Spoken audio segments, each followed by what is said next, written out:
Enlightenment. As you know, guys, this is my favorite space, at least in the beginning. And that is to welcome our guests because I know they're coming with a couple of things I personally deem very expensive. That is their time. What a precious commodity. You guys have heard me talk about time. Time is a beautiful commodity, powerful, precious thing. But you have to learn to respect and honor time to get the benefits of time. She is beautiful. You have to learn to love, respect, honor her, and she will reciprocate. The other is that journey. The journey is a powerful creator. Why? Because it has created Steve that is before us. And he is coming with some beautiful stuff, some wisdom, some understanding, some insight, knowledge, all of these things that we are going to get a chance and an opportunity to taste and learn so that we can become effective while we are here on this planet. Steve, I want to thank you for coming to Threads of Enlightenment. Awesome, man. Thanks for having me on the show. It is an honor, man. As I mentioned to you on the onset, the question that I usually starts this thing with is directed to you, but I also invite the audience to really listen and hear what this question is so that they can see that it's bigger than just them. It is about us all, the interdependentness of all of us. How do you serve mankind? So that has evolved over the years. And obviously, this is something that it's like this revealing of layers over time. But for me, at this stage, so I'm 47. I've got a second book coming out this year. I had a first one, which I'll talk about later. But this second book is really a big part of the reason I'm here. And I didn't realize that probably until the last 5 or 6 years. And you talked about trauma earlier before we came online. And this book unpacks like this whole process of like trauma in terms of like emotional baggage that we carry, the mechanics of it, how to release it, and how to move and ascend beyond it. I started this weird breathing process about 12 years ago. Started practicing it with people and helping them release trauma. And this was the initial stages. I wasn't really like well versed in the process, but it was something that I didn't learn. I'm a mechanical engineer by trade, right? So I went to school for 4 years plus a co-op. So 5 years total, then worked for 12 years. This process, this breathing process that came to me, I was like, this is not from this life. I didn't learn it. And it was something that came from, and so I started integrating with me. And as I started integrating with it, I started using it more. And I'll just give you a quick example. So my brother and his wife were like, she had gone through this process where she just had a lot of trauma because she'd had to put down these horses that were really sick that were hers. And so she was dealing with a lot of grief because of it. And I mean, I get it. I have pets too. I don't have any kids, but I have pets. And it's like, we love them like family, right? So she had to put down this horse. It was Christmas time. And she's just like really upset. And so my wife goes, is there anything you can do? And I said, yeah. So we just sat down, the three of us, we were all holding hands. It's around Christmas time, right? My parents and everyone else is somewhere else in the house. And I said, are you willing to let it go? And she said, yeah. And I said, it's going to hurt. It's going to burn. But once you let it go, the heart will open. So we did a couple breaths together, and all of a sudden you could feel the love from this woman just come out, and all this emotion, all this overwhelm. So anyways, this process I learned, I started taking more and more people through it, and I've taken so many people through it that I realized that like, this is probably one of the reasons I'm here. And so anyways, I have a whole book that's to map out how to do it, but also how to walk people through it. And I've helped people, like a woman I work with, she had insomnia for a year. We did one session, 45 minutes. A week later, I ran into her and I said, okay, let's do a call just to do a check-in. And I said, how are you sleeping? She goes, I've been sleeping every morning through my alarm. And I said, good. I said, your body probably needs it. So you don't need to do therapy. It doesn't need to take years or months. You can do it quickly. You just need to have a process, and you got to be willing to let go. Yeah, I had interviewed Dale. He's been in this, and there's a couple of movies with Dale as well that uses a similar technique. About first the question that you said, because when you mentioned it, it instantaneously took me to Dale. Was are you ready or willing to let go? And once they have made that commitment, the breathing aspect, and I tell people breathing, when you understand the power of it, it is the bridge between the natural and the supernatural. And it will take you into that supernatural to assist you to begin to release, because trauma is stored emotion. That's what it is. Um, and once you recognize how to, someone that has a skill set like yours, to unearth those emotions, you can move it through, and the individual will definitely receive those benefits. You mentioned your sister-in-law. You mentioned this woman that is sleeping. Yeah, it is a powerful stuff. We're going to get into that, Steve, because it's now a part of you. So it's ripe and ready. So we'll talk to them, and that'll be the cliffhanger heading into the books, the second book, your because it is your life as we speak. That's what's happening there. So one of our customs here, Steve, is to go back, man. I love jumping in this time machine. I tell people that we call the memory, and we begin to revisit some of those spaces, because one of the things that we do, and I'll highlight to it later on as we go through our conversation, is that we pick up some stuff as young kids. Introduce us to your family. This is your unit. We call it the family.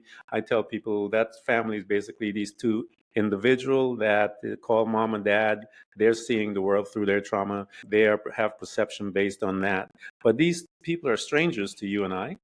We have our siblings also strangers, and so this unit called the family is now going to begin to input data into this individual that is here on this planet. And you're a mechanical engineer, and your mind is like data. So, what was your family unit like? Well, okay, I can tell you specifically if we were to fast forward to when this transition moment happened, when I was working as an engineer and I realized I was in the wrong industry doing the wrong thing, and this Mm-hmm. this idea that I absorbed from my parents started to manifest in a real way that was creating discomfort and displeasure for me. Yeah. It happened when I was working in Toronto. I was working there and I had these two engineers that I worked for. And I would literally walk into one meeting, talk with the engineer. We were there for an hour, and he'd be like, "These are all the projects we've planned for the next year. Here are the budgets." And I like go to it. I'd literally walk out of that meeting 5 minutes later into another meeting, another supervisor, and he's telling me like totally opposite what this other guy's telling me. And these two guys don't talk to each other. And I'm like, have the disease to please. I Yeah. literally just want them to be happy. That's something I absorbed from my parents. I love my parents, but there are some things that weren't empowering that I absorbed from. That was one of them. And my mom's funny because she has this like line that she still uses today that we aim to please. I don't aim to Yeah. please. If you Yeah. don't like this, then you're not ready for it. If you're ready for it and you love this, then great. It's about vibration, it's about connection, and that bond will be there. But for in this case, when I went through this stage of my life, I was actually so upset. I didn't even know what to do. So that's when I started to go on a journey of like discovery and started reading books and going to seminars and meeting other people like me that wanted more from life than just to be an engineer or just to work in a profession that didn't necessarily connect. And again, just Mm-hmm. going back to this, this idea of absorbing the programming or the traumas. I went into engineering because my friends went into it. I'm like, oh yeah, no, I don't regret anything that I did. I Yeah. absolutely love that that was part of my story, and it still is. The thing that is that I absorbed this idea that like you got to keep other people happy. This disease to please is really coming from a place, to go back to we talked about earlier, a place of trauma, which is creating incoherence. And the way I Yeah. think of incoherence is that you have 50 trillion cells in your body. If you have like, let's say 50,000 people in a soccer stadium or a football stadium, and 10% of them are clapping and the other 40% are not, or sorry, the other 90% are not, 10% are clapping, you've got a certain amount of energy there. But if all the people are clapping together in synchronicity, think of all of those cells vibrating, all 50 trillion cells, you get more energy, more clarity, and you get more excitement. And this is the energy. I wasn't in that place. I was in a place of incoherence. Do I do this? Do I do that? Doubting myself, wasn't sure, low confidence. These are all things that happen when you're imbalanced and incoherent.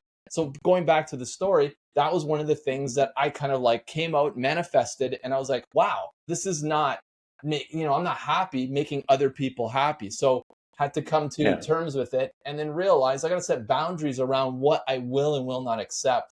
and I've taken me, I've obviously learned that lesson, and it's been beautiful because now I can take it and to do what everything else that I do. But that was one for sure. One thing that really kind of like really came in my face is like, this is my philosophy, Ken, is that every person we connect with in this physical reality, it's part of a dream. And so if you think of Mm-hmm. dream state, when you're in the dream state and you wake up from the dream, you're like, oh, that was a good dream, or it was a bad dream. But in the dream, when you're dreaming, all the people characters that you have in the dream are reflecting back to you what you are subconsciously. So if someone says something to you and you get irritated by it, the reason it irritates you is because a part of it might be actually true. Okay. So that 90% is cascades true. that cascades into physical reality. Stuff happens, Yeah. someone irritates us, you're like, they say something like, ooh, that hurt, because a part of it Yeah. we believe is true. And so this whole Yeah. thing is that this dream world, I believe, is also the dream world cascades into the physical reality. And when we pass this physical incarnation and move on past this physical state into another energetic state, we're going to be like, oh, that was a really good dream. So Yeah. the whole point is to use that, the reflection of other people in our lives, as a point of being like, okay, what can I learn from? What can I gain? What insight? What light is being shined in the darkness that I don't yet, I'm unaware of or unrealized? So, anyways, long way to say is the disease to please was a big one that I absorbed from my parents. Where did that genesis of that begin? What was the incidents, the circumstances around your parents in that home that caused you to have that seed planted into your subconscious mind, into your being? What was the genesis of the people pleasing, with the situations that caused that? Honestly, like there's probably a belief behind it that if I don't keep other people happy, then something like a Yeah. fear behind that, right? And so this is a big Yeah. part of my second book, is that we have definitions and beliefs that drive the emotions, which drive the stories we tell ourselves. The stories are there because of the emotions. The emotions are there because of the beliefs or the definitions we have. I don't know exactly what that definition or belief is, but something around like, you know, I'll get hurt if I don't keep this person happy. You know what I mean? Like Yeah. that type of thing. What I can tell you is that because of the way, and we're all born this way. And I always wondered about this, because I'm like, we're born into these circumstances where you're 3, 4 years old until you're 5, or even up to you're 7. You're in a state, the brainwave is like very theta.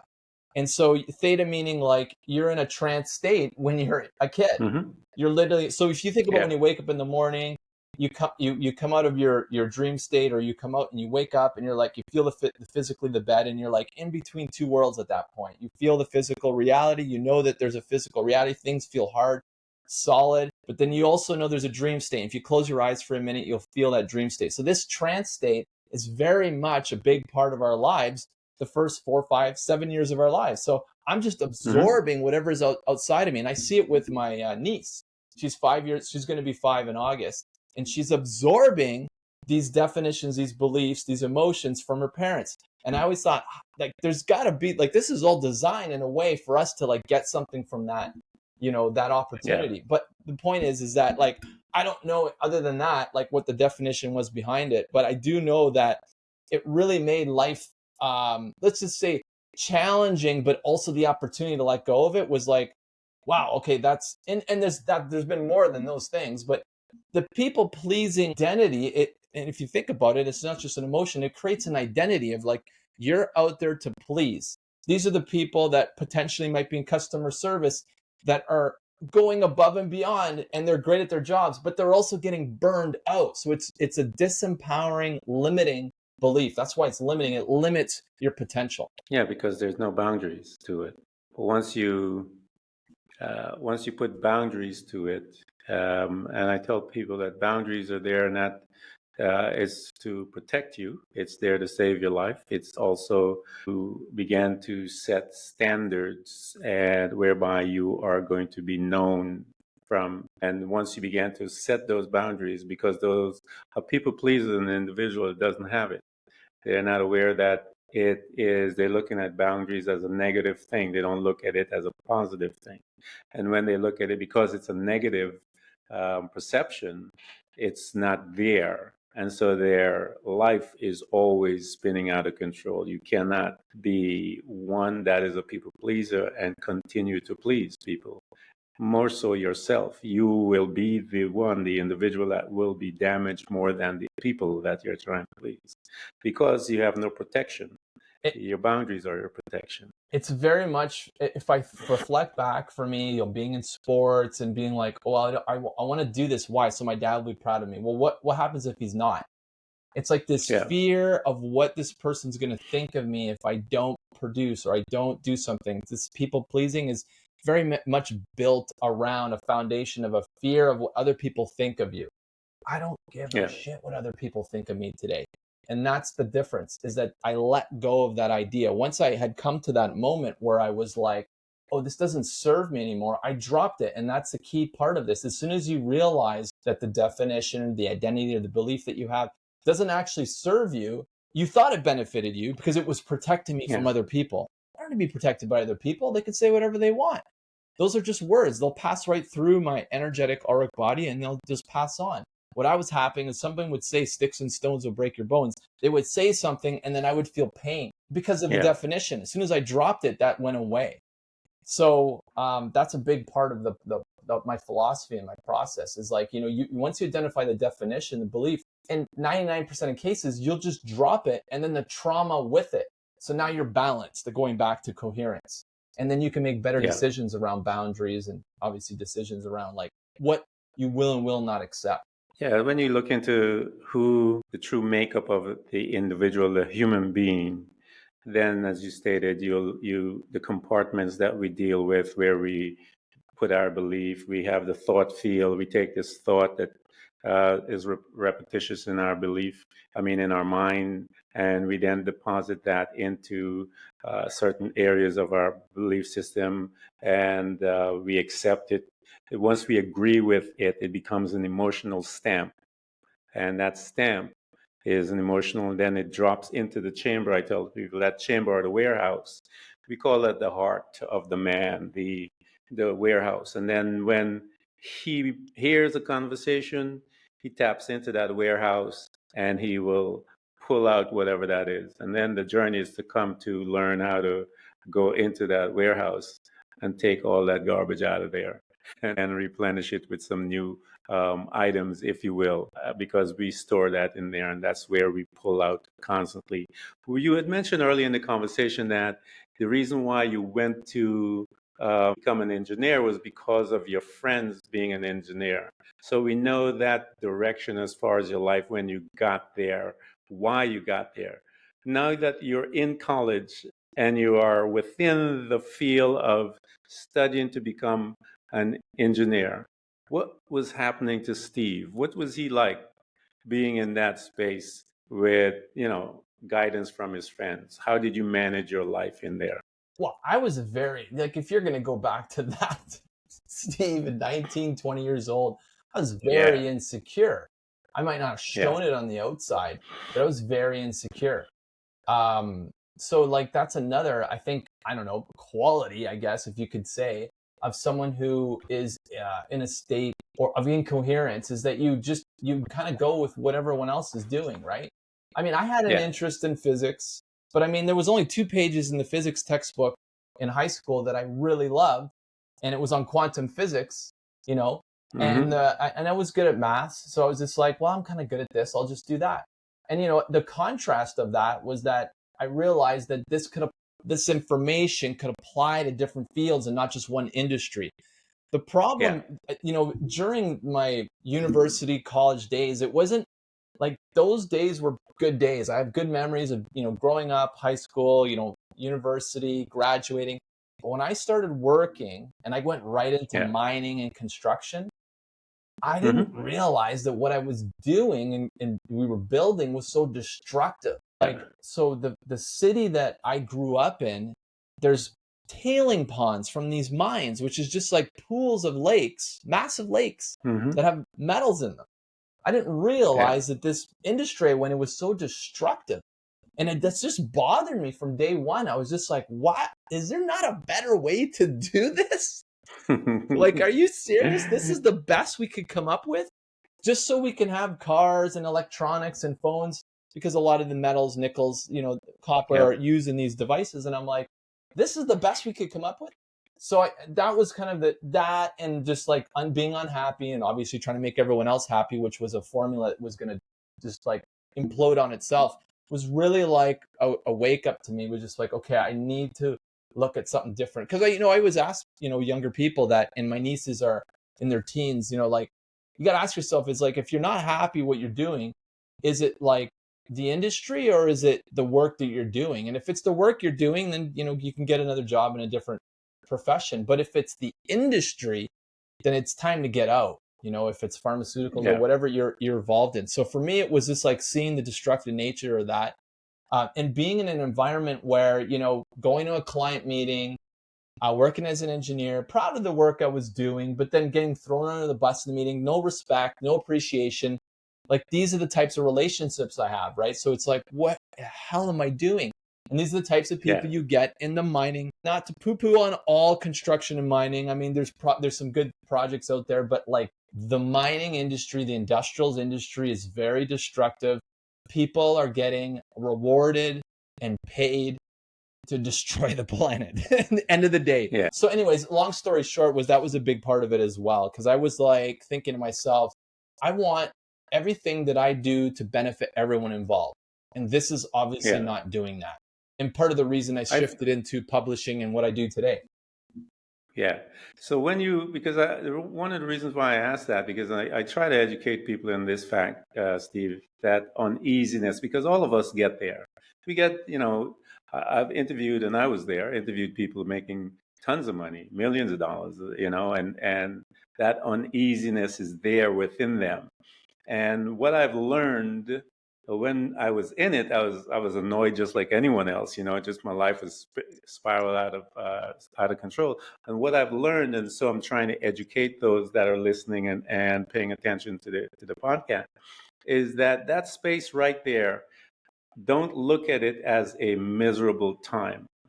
What I did, I looked at it as a miserable time. I think how we ought to look at it as you stated, a time of investigating, a time of reflection, a time to go in deep and begin to ask, is it the industry? Is it me? What is it that I'm feeling this thing? And to have a conversation about that thing, because I believe it is actually a gift given to us that alert us that this is not where we ought to be.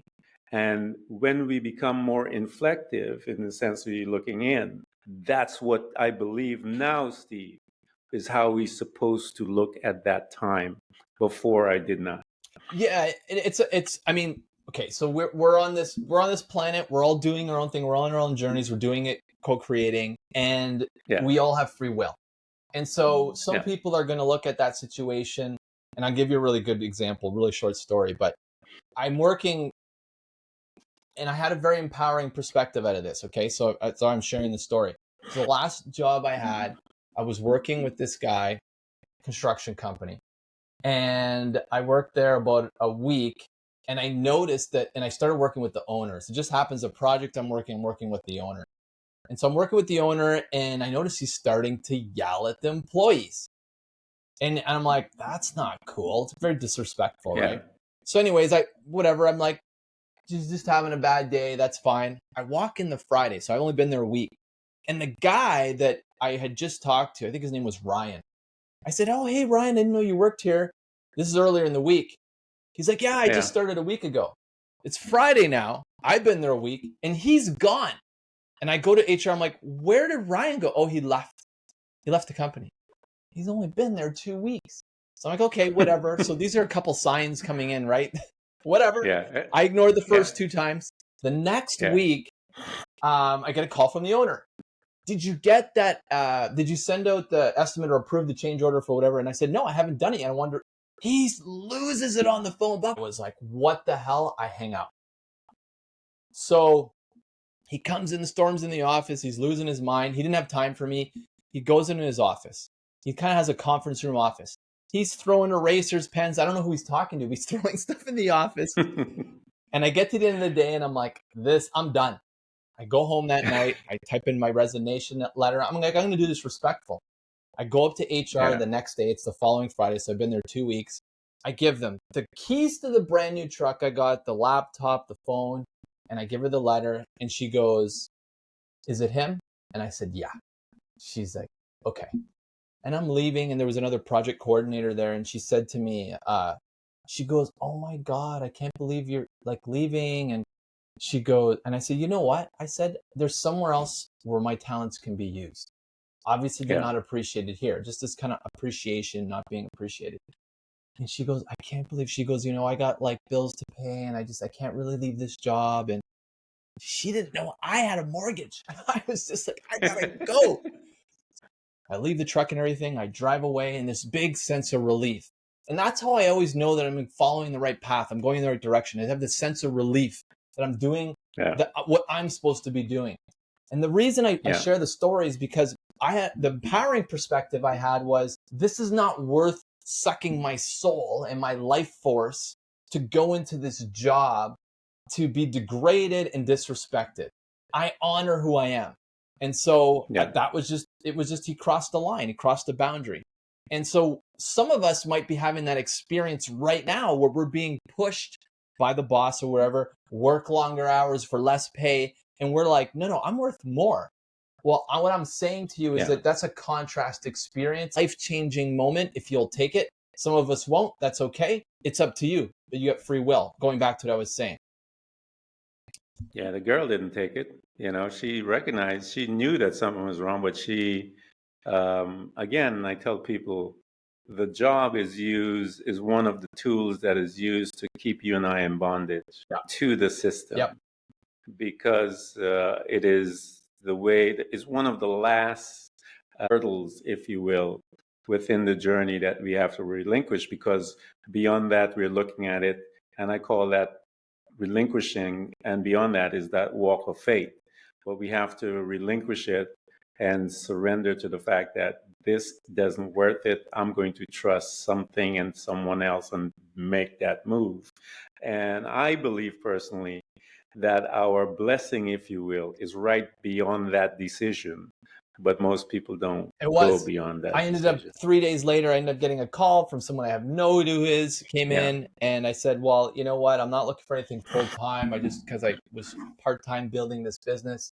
And he said, you know what? That's perfect because then I don't have to lay you off. So he hired me part time. It ended up working out really well, made some great friendships. Yeah. And that was 4 days after I left that job, and I had no idea what I was going to do. And this Yeah. has happened over and over. So my belief is that, like, you can, and this is like, I think a big shift for a lot of people is that if you believe that financial security comes from a job, that's fine. I'm not saying not to believe that. But what I'm saying is tip your toe in the pond that is what you just talked about, the faith or the belief or the trust in a higher power or the Yeah. higher mind to give you the right information at the right time to get you out of that. So that becomes Yeah. more stable, more secure than any other type of job you could have. You could get that security from that higher mind.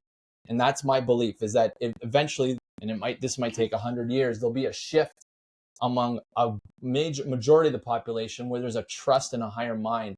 That's where we feel safety. That's where we feel security. That's where we feel protected, is from the higher mind. It doesn't have to be the higher mind. It can be the universe, your guides, your angels, but some outer dimension force that you can have a dialogue with, that based on your actions will respond to them and give you more breadcrumbs to follow.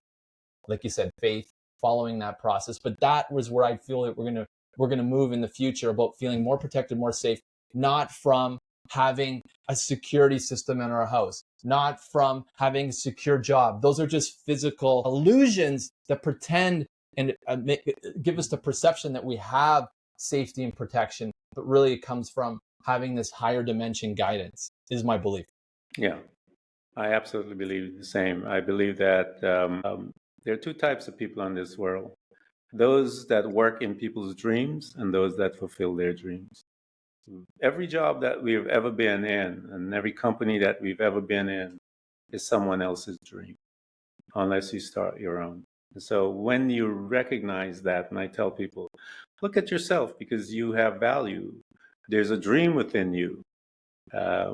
Take the steps necessary to to make that dream a reality.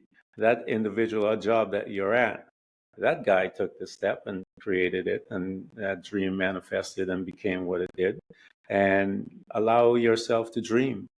Because I had a good friend of mine that mentioned the fact that people are paying hundreds and thousands of dollars to take someone in, to take their family into a man's dream. We call that Disney World. Yep. And so when he said that to me, it messed my whole world up. I was like, I was just confounded because it was so blatant in my face that he said, your dream, and he taught me this, your dream will sustain you. That man's dream, Disney's dream, was able to sustain him. Henry Ford dream. You name all these guys that did what they did, with the Ford coming out with the automobile, with the Wright brothers, their dreams were able to sustain them. Everyone's dream is able to sustain them. Don't believe that lie that your job will sustain you. It just keeps you dorsal. It keeps you as a servant. So here you are, Steve. You said you walked away from there 4 days later. And you also mentioned that you're dabbling with this job that you said actually it kind of take you into the writing field. How long were you dabbling, if you will, within that? And what was the that catalyst that or that pull towards to keep dabbling in the writing field? Well, okay, so the timeline's a bit messed up, but the original version of my book, for example, the 7-Day Manifestation Experiment, it was a video I published in, I want to say 2011, 20, maybe somewhere around there. And that video after a year got, over 100,000 views. And I was like, oh, this is a this is a book. But it took me about 8 years after that to actually write the book. Okay. But the thing is that I'd always been writing. I've been writing blog posts, hundreds of articles, been doing videos, been creating content. So just the book just seemed like a natural step. When I actually wrote the book was that as I was doing these two things, I was working with this one company part-time, and I was doing sales as a service. So basically I would come in with a company and I would sell for them and I get paid a commission on that.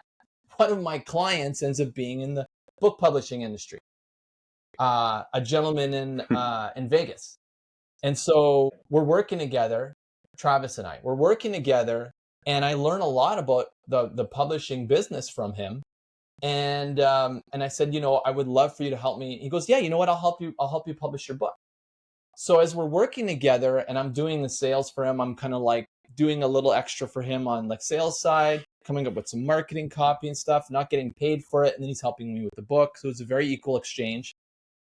I wrote this book, and honestly, the draft was done in 30 days.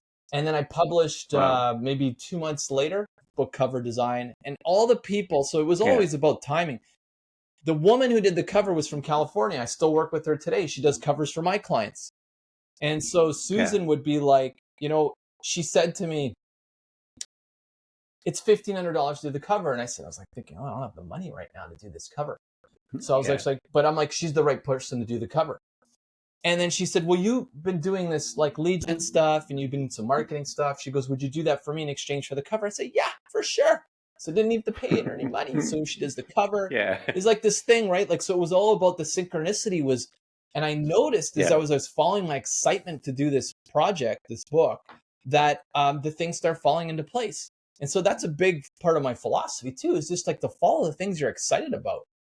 Follow the things. I mean, back to what you're saying earlier, Ken, about like, you have to realize you have value. Of course, you have to realize you have value to then because it's about focus. If you don't realize you have value, you're not focused on that, then you're not going to leave this job that you might be unhappy in. But if you do realize you have value, well, then you're going to exploit that by like acting on that value. And so that's what I started doing is I knew I had value. I knew that there was people that could benefit from it. And I just started acting in different ways where I was excited to. I worked with a few clients in the sales as a service, type focus. But when I started to do is I realized like I could probably do this for other people, is help them with their books. And so my book's on Spotify as well. And I had realized that. So just to give you an example, you can get, I have had a woman in Australia in a library buy my book. Well, how does that happen? Yeah. Because I have the Audible book out there.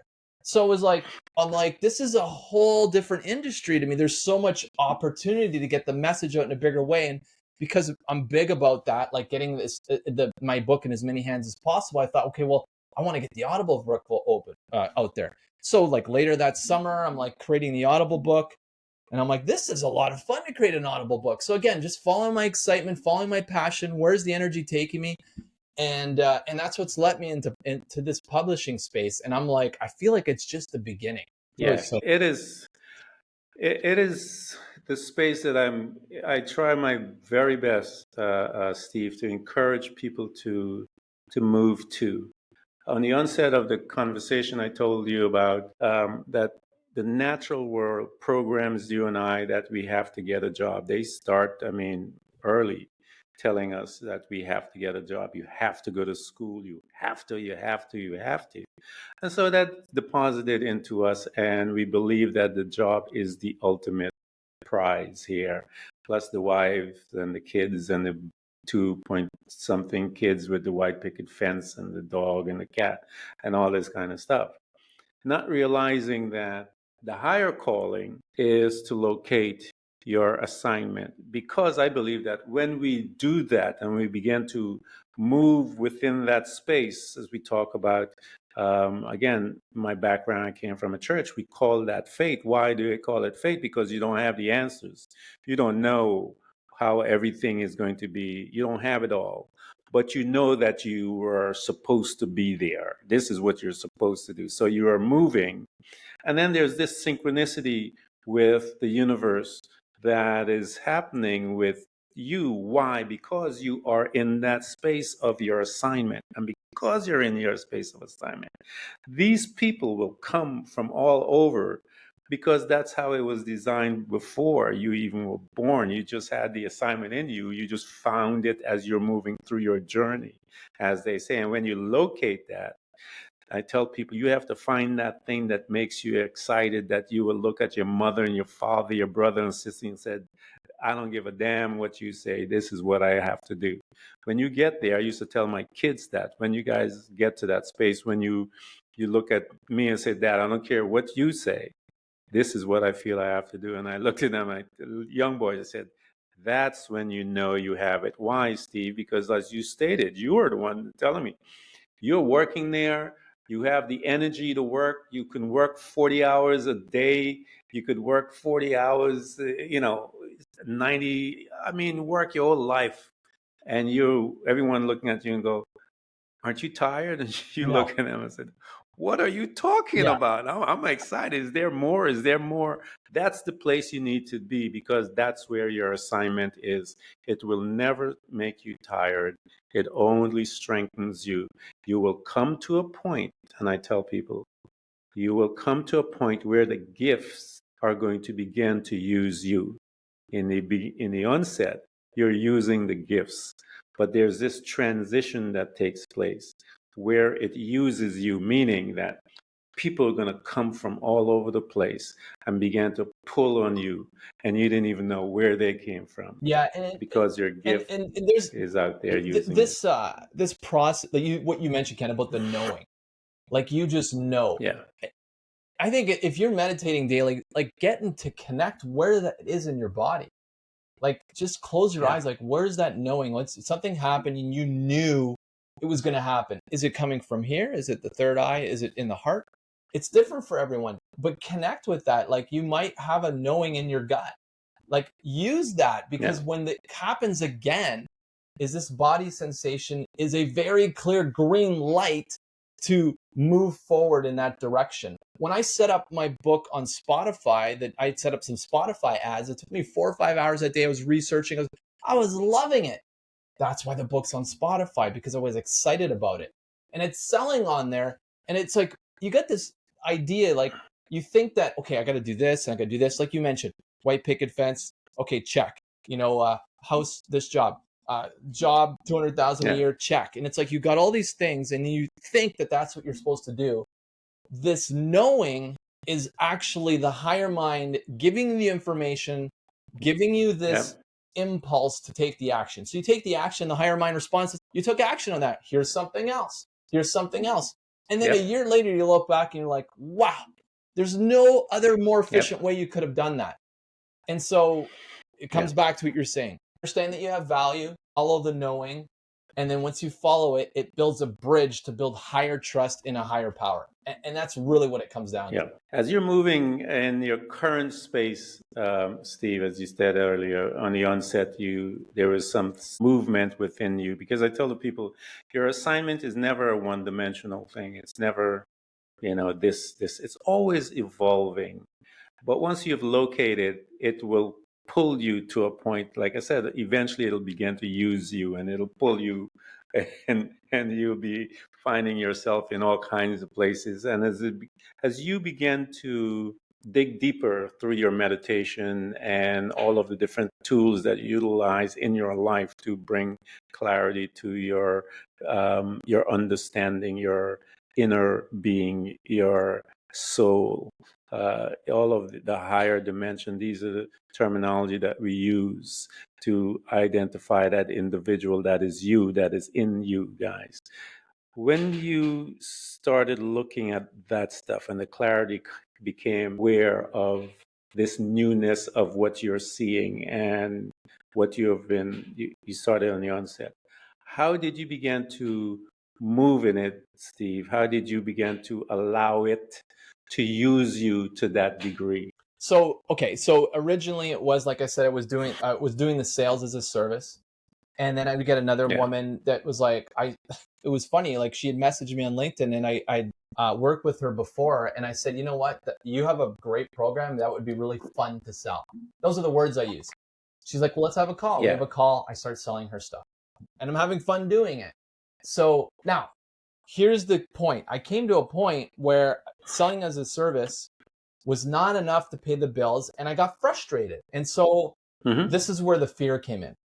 I'm sitting there, I'm frustrated, and I'm like, okay, I'm selling as a service. This is a great little business. I'm working with these clients. Sales started, had a few kind of short months. It was like, wow, we don't have any money. Had to ask a friend to borrow money. I was like, okay, this isn't good. So where did I go wrong? And I remember the one morning I woke up, I did my meditation, and I'm in the meditation and this frustration. And it was like weird because I had made this decision to do something else, but I didn't know what it was yet. And as I was doing the meditation, the frustration was, I realized later that day was I had this identity that I'm a salesperson. Well, if you're a salesperson and an entrepreneurial opportunity comes up that is outside of that scope, you don't see it. I didn't see it. You don't see it, yeah. So I dropped the identity that I'm a salesperson. I'm like, I can be whatever I want to create. And so I dropped the identity. Then the fear went away because I was like, okay, now I'm open. And within about a couple weeks of that, the publishing opportunity became very obvious to me. And I had this very strong feeling throughout my body. I was like, I'm going to do this publishing thing, regardless if it's, with this person or that person or whatever. I'm doing this. It was a very clear knowing. And then I just followed that knowing. And within 3 weeks, my first 3 clients, and I haven't kind of looked back since. It's been really amazing how that one thing was and I talk about that in my second book, is this identity of just seeing, it's like you're wearing a hat and you put the hat on and everything else, all the other opportunities outside that hat, you can't see. So I was like, I took the hat off. I was like, whoa. And it was just the frustration, again, the pain made me go in and reflect on what it was. And I realized, oh, it's this belief or this identity that I have of this definition that I'm a salesperson. No, it's 3 words. I am a salesperson. No, that's not who I am. I can be whatever I want. Yeah. Well, when you put in the limitation, you become limited. Yeah. I don't know what else to say. When you label yourself limited in whatever position you want to pigeonhole yourself in, you're the one that set up. I set it up. In fact, Ken, it's interesting. To me, when I would say it out loud, I'm like, I'm a salesperson or whatever. So I would kind of joke and make fun of it, just like I'm a salesperson. In a way, I believed it benefited me, but it benefited me inside the limitation. At some point, when I was ready to get Mm-hmm. outside the limitation, I was like, oh, it doesn't benefit me anymore. And then it was very easy for me to drop it. Yeah. People talk about putting a list together and doing your mantras. If your mantra is I'm a salesperson, that's all you will be. If your mantra is this and that, you will be what your mantra is. Why? Because we are a meditative being. The human being meditates day and night. I don't care what you tell me. You're meditating while you're talking about to someone. You're thinking about that little bill, that little thing, that whatever thing. We are a meditative machine. Now, when you take meditation and recognize the power and use it as a tool now, it becomes even more powerful because you're becoming more purposeful with your meditation. When you are just meditating on the bills and whatever, you're programming yourself. But when you are now through meditation, controlling the thoughts, you are deciding what you want to manifest in your life. That is a creator. It's a different individual. The one who's meditating, whatever, he's just being programmed in a default thinking because you're meditating on what they told you that you ought to be. But when you are in meditation, you're meditating on what you want to be. It's a different place. One is a creator and one is a servant. Pick which one you want to be. So here you are, man. You have decided to pick and you are choosing, designing your life. You said this is what you wanted to do. You stripped away the limitation mindset because it becomes a mindset, Steve, when we introduce those limitations in our life. What do you sense as a being that is in this space right now and you feel what we are feeling as a universal part? We are connected. What do you feel, Steve, that you're being pulled? That disturbance, I tell people it's there. It'll come up from time to time because it's telling us I need you to expand more. What is it you're sensing and what is it that you feel and where it's Well, I pulling can you? tell you personally, for me, like, just like if I think about, and this always comes back to focus, right? It's like I focus on the Spotify logo, I focus on the audibles I created for other clients, my own audible, the reviews I get on the audibles, that excites me. And so I know there's something there for me in the future. And I think that's really important for you to recognize. If you're focusing on something right now and you're feeling frustration or resistance in the body, then it can be that you have a definition or limiting belief around that area. But maybe I always believe that, if you're in synchronicity and you're focused on something, there is something you can find exciting about what you're either doing or could be doing outside of your work hours. And if you focus on that, that's just my message. It's like, if you focus on, so I'll give you a great example. So years ago, when I was doing working part time and then doing I had a marketing agency that I was doing some work on the side. I was doing Facebook ads, but every time I woke up to check the Facebook ads, I had anxiety. I could have now I learned a lot from that experience, but what I can tell you is that whatever you're doing, if it's giving you anxiety, then it might not. It's like, again, it's either you can focus on something else that you will, like, follow your knowing, or Yeah, you might have a limiting belief around it. But for me specifically, I lost a lot of money running Facebook ads yeah, because I had yeah, anxiety. Every morning I'd wake up. There's other things where I was doing some marketing and it was really interesting. I used the technology the first year, and the technology kept having breaks. It kept shutting down. The following year, as soon as I can move into publishing, the technology works. And I'm like, what? The technology yeah, now works because I'm focused on the thing that, like you said, the journey. I'm on the right path. Now, there's a process of yeah. like roadblocks and stop signs and street lights. It's not going to be like this direct path. You're going to go this way, left and right, and that sort Yep, of thing. never is. But if you're okay to get the contrast from every experience and be like, oh, okay, it wasn't this person or wasn't this opportunity. Like, I had a guy that I talked to 6 weeks ago, and we get on a call, and he's writing a book, but he's doing it as a fiction. We don't do fiction. We just do nonfiction. And at the end of the call, he said, if you want to do nonfiction, then we can talk. And if not, so he's like doing the fiction. And I listened to him for about an hour talk about this book. And I was like, at the end of the call, I realized like he's writing the book. He thinks it's going to become this big movie and it's going to be like, it's going to become on Netflix and all this stuff. And he's like getting like, it's funny. He was like playing it in his head about like his ego was taking over. What I saw was a reflection of like, he's just processing his trauma. Yeah. And it's interesting because when we're working with people, what I've discovered is that there's two things that I do, and I do very well. And again, like I don't think it's things I learned in this lifetime, because again, my wife even's like, "How did you get into books? You like just wrote one book, and now you're helping all these people with books." I'm like, I don't know. I'm like, I just started doing it. But the thing is I do an energy balancing for people, and I do help people write books, and they both, the outcome of them, like from an energetic standpoint, are both very similar. They help people process trauma. And so this guy was writing this fiction book, and he was almost done it. And I thought, oh, that's very interesting. And then he went and bought my book, which brings him to the process where if you want to let go of trauma, I can help you do that. So sometimes we're doing something because it's bringing us to some other place, and I'd be okay with that and just follow the contrast of it, like especially in the beginning.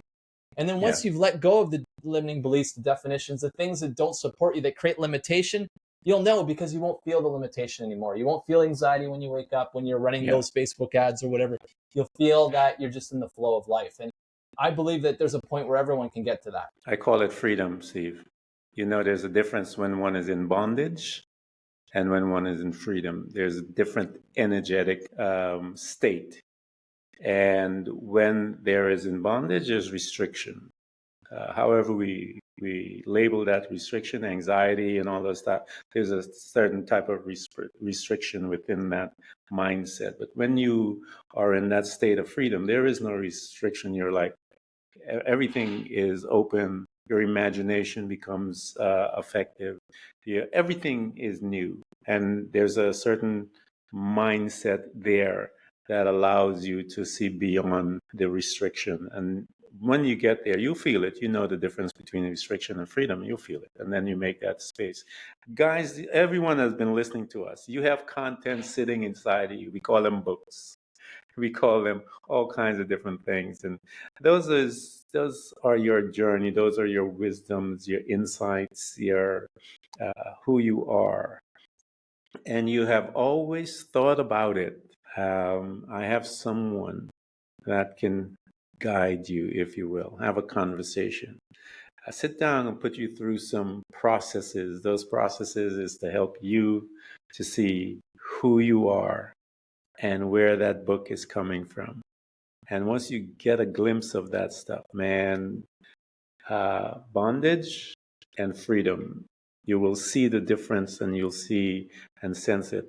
And I have someone in Steve and his folks that will be able to help you navigate that and bring it out, because it's there. You're pregnant and you just need someone that you can be able to go to help you to through that pregnancy, so that you do not miscarriage with that book that is in there because of you get so busy running around from work and whatever. Many people miscarriage, but we don't want you to do that. COVID came, I believe, Steve, to help people not to miscarriage.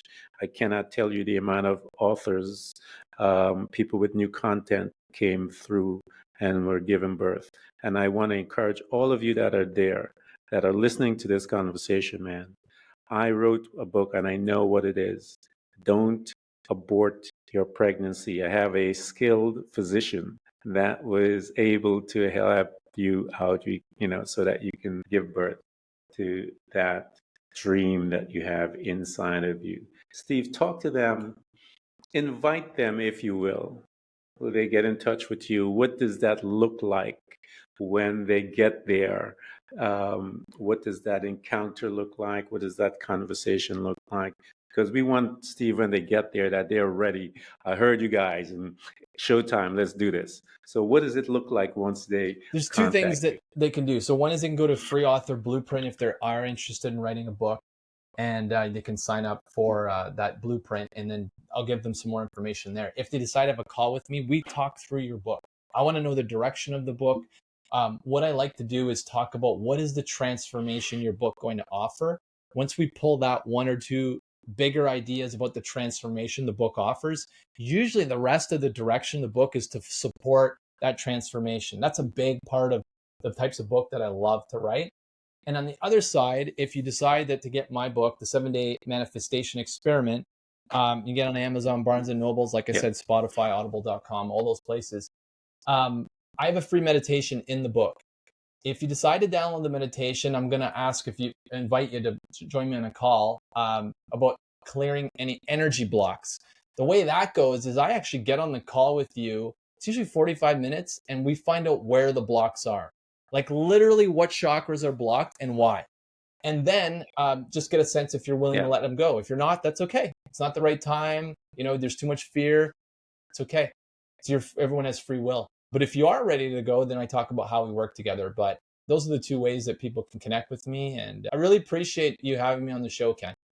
My pleasure. And guys, we're going to provide everything for you to get to Steve. Seriously. And you know how I feel about books. I think you ought to buy them as presents. You ought to share. Because when you're sharing the book, you're sharing wisdom, you're sharing knowledge. Stop buying candy and getting people sick and unhealthy. Buy some healthy stuff. Get a book. And when you get that book, I always tell people, Steve had mentioned a little about the states that we put ourselves in. I used to study brain waves and so forth, the theta state, the delta stage, all these different things. But that theta space, you got to get yourself relaxed, get you comfortable, get your book, get your coffee, put yourself in a space to receive. When you go and approach a book to receive, whoa, guy, it's different than just flipping pages. Stuff will begin to crystallize within your being, your inner being, and you will become free. You will come from that restriction to that freedom.